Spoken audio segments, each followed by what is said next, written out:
नमस्कार। आप राम भक्तों को मेरा हृदय से नमस्कार। जय श्री कृष्ण। हरे कृष्णा कृष्णा कृष्णा हरे हरे, हरे राम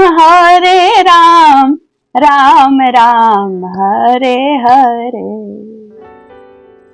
आप भक्तों को मेरा नमस्कार, राम भक्तों को नमस्कार। आप जो मुझे साथ देते हैं इसके लिए हृदय से आभार मैं प्रकट करती हूँ। चैनल को subscribe, like, comment, share, video को करें। आदरणीय, मैं आपको निरंतर श्रीमद् वाल्मीकि रामायण का हिंदी में अर्थ सुना रही हूँ। आज मैं अयोध्या कांड से 50 सर्ग सुनाऊं। श्रृंगवेरपुर में इस सर्ग में श्री राम पहुंचे और रास्ते का, श्री राम वन गमन मार्ग का बड़ा ही सुंदर वर्णन इसमें है। और जब अयोध्या की सीमा लांघते हैं श्री राम जी, तो रथ से कैसे उतर करके वे अयोध्यापुरी को प्रणाम करेंगे। यह बड़ा ही मनोरम दृश्य है। उनके प्रणाम करने के भाव बहुत ही सुंदर है। और रास्ते में कितने सुंदर सुंदर गंगा जी का किनारे का स्वरूप है। गंगा जी का किनारा, गंगा जी में किनारा, गंगा जी में जो है उनका सुंदरता, गंगा जी के ऊपर की सुंदरता वाल्मीकि मुनि ने बड़े ही सुंदर ढंग से की। तो श्री राम जी को नमस्कार, सीता मैया की जय हो, लक्ष्मण भगवान की जय, वाल्मीकि मुनि की जय हो। और धन्यवाद जो मूल रामायण दिया। माँ भगवती सरस्वती को प्रणाम। बिना उनके ज्ञान दिए राम भक्ति नहीं प्राप्त होती। यह भक्ति का सत्संग है, भक्ति का चैनल है। आप लोग जरूर आया करें। जब अयोध्या नगरी की सीमा पार होती है, कौशलाधीश श्री रामचंद्र जी जो अब वन में जा रहे हैं, रथ से उतरते हैं। अयोध्यापुरी की तरफ दृष्टि करके हाथ जोड़ करके अयोध्या से आज्ञा मांगते हैं वनवास जाने। कहते हैं ककुत्सवंशी राजाओं से पालित सुरक्षित अयोध्यापुरी, आपको प्रणाम जो आप पुरियों में सुरमड़ हो। फिर मैं वापस पिता के ऋण से उऋण होकर के आऊंगा, माता पिता का दर्शन करूंगा और आप में आऊंगा। आप जिन देवताओं से रक्षित हैं उन देवताओं को भी मैं प्रणाम करता हूं और उनसे आज्ञा मांगता हूं।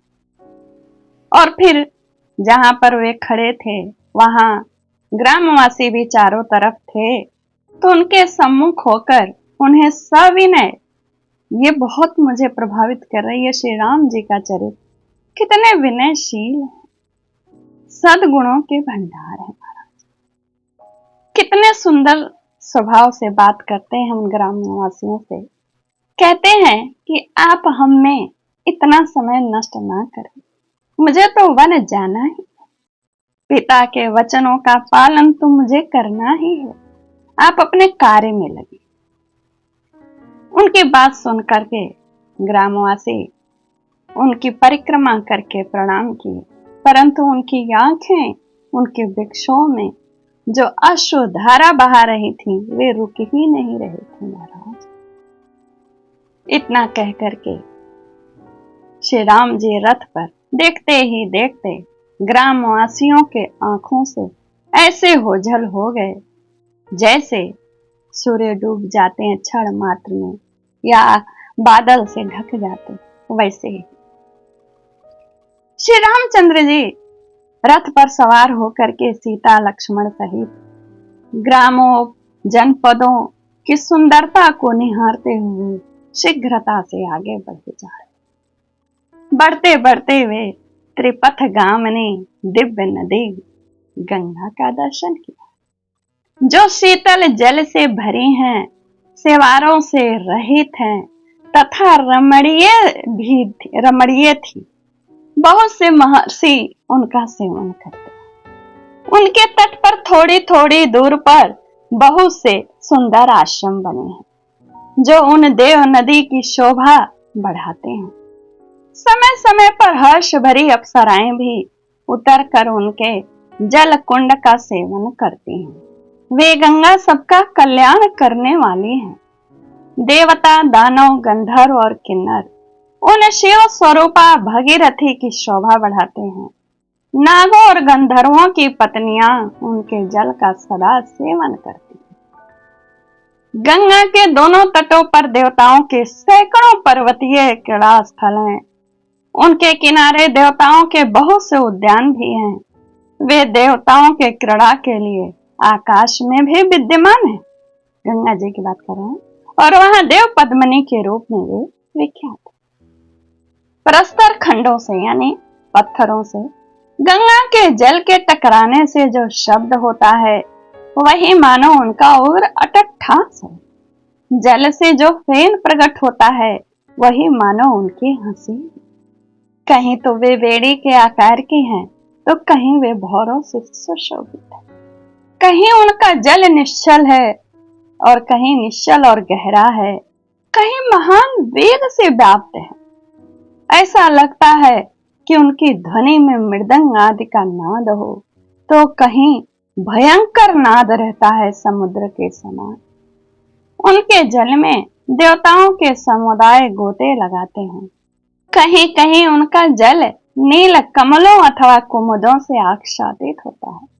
कहीं विशाल पुलीन दर्शन होता है तो कहीं निर्मल बालू का दर्शन होता है। उनके तट पर, अंदर, जल पर और जल के ऊपर विभिन्न सुंदर सुंदर पक्षियों का कलरव। कहीं तटवर्ती वृक्ष मालाकार होकर उनकी शोभा बढ़ाते हैं। कहीं तो उनका जल खिले हुए उत्पलों से आच्छादित है। कहीं कहीं कमल वन ही उनमें व्याप्त है। कहीं कुमुद समूह तो कहीं कलिकाएं उन्हें सुशोभित करती हैं। कहीं नाना प्रकार के पुष्पों के परागों से व्याप्त होकर वे मदमत नारी के समान प्रतीत होती हैं। वे मल समूह यानी पाप राशि को दूर कर देती हैं। उनका जल इतना स्वच्छ है कि मणि के समान निर्मल दिखाई देता है। उनके तटवर्ती वन का भीतरी भाग मदमत दिग्गजों, जंगली हाथियों तथा देवराज की सवारी में आने वाले श्रेष्ठ गजराजों से कोलाहल पूर्ण बना रहता है। उनके किनारे किनारे जो जंगल है वे फलों, फूलों, पल्लों, गुलमों तथा पक्षियों से भरे रहते हैं। उत्तम आभूषणों से यत्न पूर्वक विभूषित हुई युवती के समान वे वन शोभा पाते हैं। उनका प्राकट्य भगवान विष्णु के चरणों से हुआ है। गंगा जी का जब वे बामन से दान में मांगे 3 पद पृथ्वी, तो तीसरा पद वो चला गया था ना स्वर्ग में, तो वहीं पे चरण को, नख को ब्रह्मा जी ने धुला करके चरण धुल के कमंडल में रख लिया, वो वही गंगा जी है। उनका प्राकट्य भगवान विष्णु के चरणों से हुआ। उनमें पाप का लेश मात्र नहीं। वे दिव्य नदी गंगा जीवों के समस्त पापों का नाश करने वाली है। उनके जल में भी जल प्राणी बहुत प्रकार के हैं, जैसे सूंस, घड़ियाल, सर्प, बहुत ढेर सारे हैं। सागर वंशी राजा भगीरथ तेजों में तेज से जिनका शंकर जी के जटाजूट से अवतरण हुआ था, वे तो समुद्र की रानी वही गंगा तथा जिनके निकट सारस और क्रौंच पक्षी कलरव करते रहते हैं। यह रामायण की कथा क्रौंच पक्षी से ही शुरू हुई है। पहला अध्याय सुनिएगा आप लोग। उन्हें देव नदी गंगा के पास महाबाहु श्री राम पहुंचे। गंगा की वह धारा श्रृंगवेरपुर में बह रही थी। जिनके आवृत लहरों से व्याप्त थे, उन गंगा जी का दर्शन करके महारथी श्री राम ने सारथी सुमंत्र से कहा, सूत आज हम लोग यहीं रहेंगे। सारथे गंगा जी के समीप जो यह बहुत से फूलों और नए नए पल्लवों से सुशोभित महान इंगुदे का वृक्ष है, इसी के नीचे आज हम रात को निवास करें। जिनका जल देवताओं, मनुष्यों, गंधर्वों, सर्पों, पशुओं तथा पक्षियों के लिए भी समादरणीय है, उन कल्याण स्वरूपा सरिताओं में श्रेष्ठ गंगा जी का भी मुझे यहाँ से दर्शन होता रहेगा। तब लक्ष्मण और सुमंत्र भी श्री रामचंद्र जी से बहुत अच्छा कहकर अश्वों द्वारा उस युंगदी वृक्ष के समीप गए। उस रमणीय वृक्ष के पास पहुंचकर इक्ष्वाकु नंदन श्री राम अपनी पत्नी सीता और भाई लक्ष्मण के साथ रथ से उतर गए। फिर सुमंत्र ने भी उतरकर उत्तम घोड़ों को खोल दिया। वृक्ष की जड़ पर बैठे हुए श्री रामचंद्र जी के पास जाकर वे हाथ जोड़ करके खड़े हो। श्रृंगवेरपुर में गुह नाम का राजा राज्य करता था। वह श्री रामचंद्र जी का प्राणों के समान प्रिय मित्र था। उसका जन्म निषाद कुल में हुआ था। वह शारीरिक शक्ति और सैनिक शक्ति की दृष्टि से भी बलवान था तथा वहां के निषादों का सुविख्यात राजा था। उसने जब सुना कि पुरुष सिंह श्री राम मेरे राज्य में पधारे हैं, तब वह बूढ़े मंत्रियों और बंधु बांधवों से घिरा हुआ वहां आया। निषाद राज को दूर से आया हुआ देख श्री रामचंद्र जी लक्ष्मण के साथ आगे बढ़कर उससे मिले। श्री रामचंद्र जी को वल्कल आदि धारण किए देख गुह को बड़ा दुख हुआ। उसने श्री रघुनाथ जी को हृदय से लगाकर कहा, श्री राम, आपके लिए जैसे अयोध्या का राज्य है उसी प्रकार यह राज्य भी आप ही का है। बताइए मैं आपकी सेवा कैसे करूं? आप जैसा प्रिय अतिथि किसको सुलभ है? मुझे सुलभ हुआ मेरे पुण्य से। भक्षम भोज्यम च पेयम च लेहम चैत्र दुपस्थितम शयनानि च मुख्यानि वाजीनाम खादनम चाहते। फिर भांति भांति के उत्तम अन्नों को लेकर वह सेवा में उपस्थित हुआ। उसने शीघ्र ही अर्घ्य निवेदन किया और इस प्रकार कहा, महाबाहो, आपका स्वागत है। यह सारी भूमि जो मेरे अधिकार में है आपकी ही है। हम आपके सेवक हैं और आप हमारे स्वामी। आज से ही आप हमारे इस राज्य के भली भांति आप राज्य का शासन करें। यह भक्ष यानी अन्न, भोज यानी खीर, पेय यानी पानक रस आदि तथा लेह यानी चटनी आपकी सेवा में लेकर मैं उपस्थित हूँ, इसे स्वीकार करें। यह उत्तम शैया भी लेकर मैं उपस्थित हूँ और आपको घोड़े को खाने के लिए चने इत्यादि भी लेकर मैं उपस्थित हूँ। यह सब सामग्री मेरे प्रभु, मेरे मित्र, मेरे सखा ग्रहण करें। गुह के ऐसा कहने पर श्री रामचंद्र जी ने उसे इस प्रकार उत्तर दिया, सखे, तुम्हारे यहाँ तक पैदा लाने, स्नेह दिखाने से ही हमारा सदा के लिए भली भांति पूजन हो गया, स्वागत सत्कार हो गया। तुमसे मिलकर हमें बड़ी प्रसन्नता हुई। फिर श्री राम ने अपने दोनों गोल गोल बलिष्ठ भुजाओं से गुह का अच्छी तरह आलिंगन करते हुए कहा, गुह, सौभाग्य की बात है कि मैं आज तुम्हें बंधु बांधुओं के साथ स्वस्थ एवं सानंद देख रहा हूँ। तुम्हारे मित्र सब स्वस्थ हैं ना? कुशल पूछ रहे हैं। तुमने प्रेमवश यह जो कुछ सामग्री प्रस्तुत की है, इसे स्वीकार करके मैं तुम्हें वापस ले जाने की आज्ञा देता हूँ, क्योंकि इस समय मैं दूसरे की दी हुई वस्तु नहीं ग्रहण कर सकता, क्योंकि मैंने व्रत धारण किया हुआ है। वल्कल मृग चर्म धारण करके फल मूल का आहार करता हूँ और धर्म में स्थित रहकर तापस वेश में वन के भीतर ही विचरता हूँ। इन दिनों तुम मुझे इसी नियम में स्थित देखोगे, जानोगे। इन सामग्रियों में जो घोड़े के लिए उपयुक्त तो है, उन्हें आप घोड़े को खिला दो। उनकी सेवा समझ जाना कि आपने मेरी सेवा की। ये घोड़े मेरे पिता को बहुत प्रिय है। इनके खाने पीने का सुंदर प्रबंध कर देने से मेरा भली भांति पूजन हो ही जाएगा।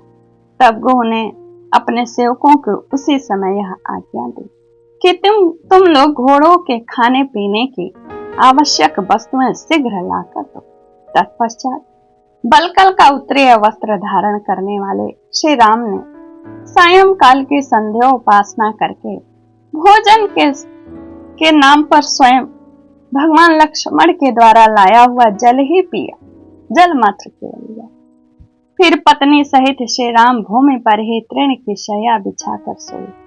उस समय लक्ष्मण उनके दोनों चरणों को धो पोंछकर वहां से कुछ दूर पर हट गए और एक वृक्ष का सहारा लेकर के बैठ गए। गुह भी उनके साथ धनुष धारण करके सुमंत्र के साथ बैठकर सुमित्रा